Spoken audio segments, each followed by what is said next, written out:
this is Svenja, and today's video is about chords.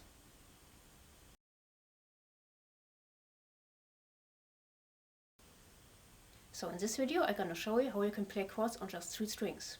Exactly on the D, G, B and E string. You already know the open chords and the bar chords, but you can also play smaller chord shapes of them in other octaves. This comes in handy when you're playing with a bassist, since you can cover other frequencies than him or her, and thus create a more balanced sound mix. For this video, you should already know the intervals and especially what thirds are. So let's have a look at the A major chord. The open A major chord looks like this.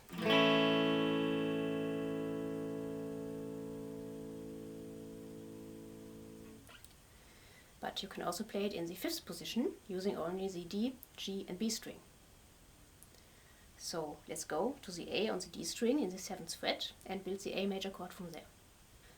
Chords are built with thirds, and for a major chord you first need a major third. The major third of the root A is C sharp, and you can find C sharp in the 6th fret of the G string.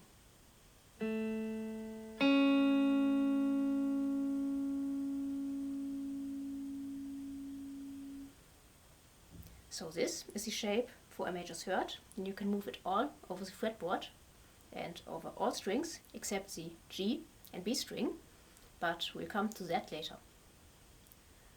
To complete the A major chord, you need another third, a minor third, from the C sharp, which is the 5th of the root A, E.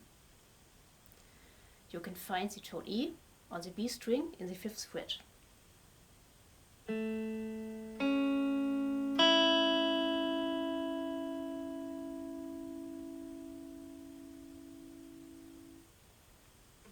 So now you've got a complete A major chord, which you can extend with other tones. For example, when you play the G string in the 7th fret, you get an A sus4 chord.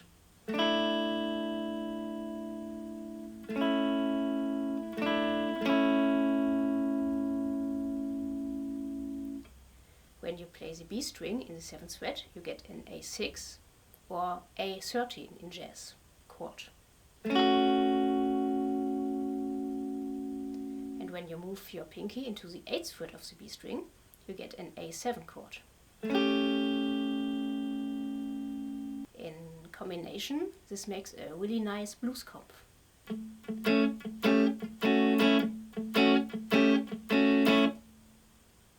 Of course, you can also build minor chords. When we look at the A major chord again, you only have to lift your middle finger from the G string and fret the string in the 5th fret.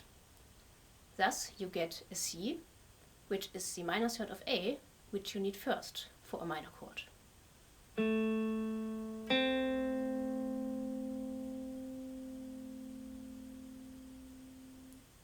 The 5th of A stays the same as in major, so you got the E on the B string again.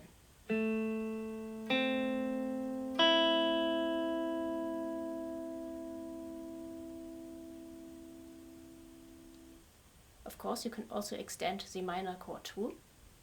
For example, when you play the B string in the 6th fret, you get an A minor 6 chord. And when you play the B string in the 7th fret, you get an A minor 7 chord.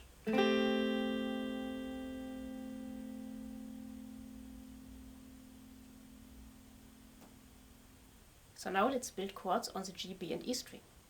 We take the D major chord as an example and go to the D in the 7th fret of the G string. Now we come to the exception that I mentioned earlier, because when you want to play a major third on the G and B string, you have to play the B string in the 7th fret in this case.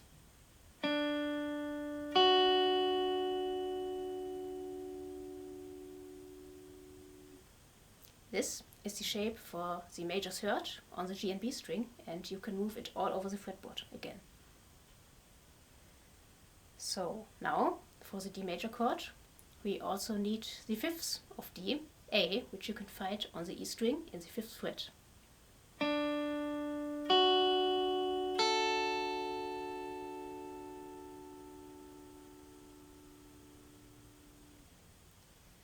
this chord you can also extend with other notes. For example, when you lift your pinky on the B string and fret it on the 5th fret, you get a D sus2 chord.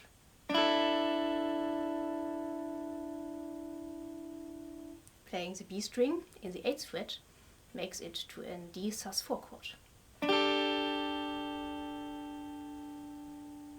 Playing the E string in the 7th fret makes it to a D6 chord. And playing the E string in the 8th fret makes it to a D7 chord.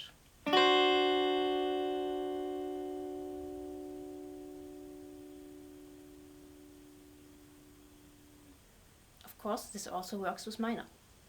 So when you want to get a D minor chord, you just lift your pinky off the B string and fret it in the 6th fret instead.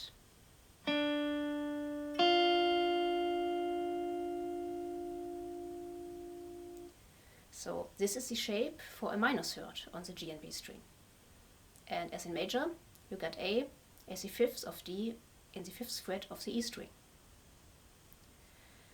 Again, you can extend this chord with other tones. For example, when you fret the E string in the 6th fret, you get a D minor 6 chord.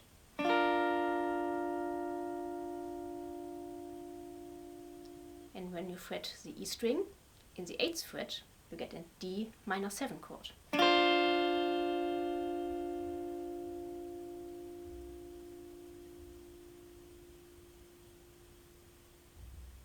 So now you've learned a lot of new chord shapes. Move them around the fretboard depending on which chord you need. I'd much appreciate it if you leave me a like, and if you don't want to miss any new video, subscribe to my channel and hit the bell. Now I'd like to thank you for watching, and until next time, keep grooving.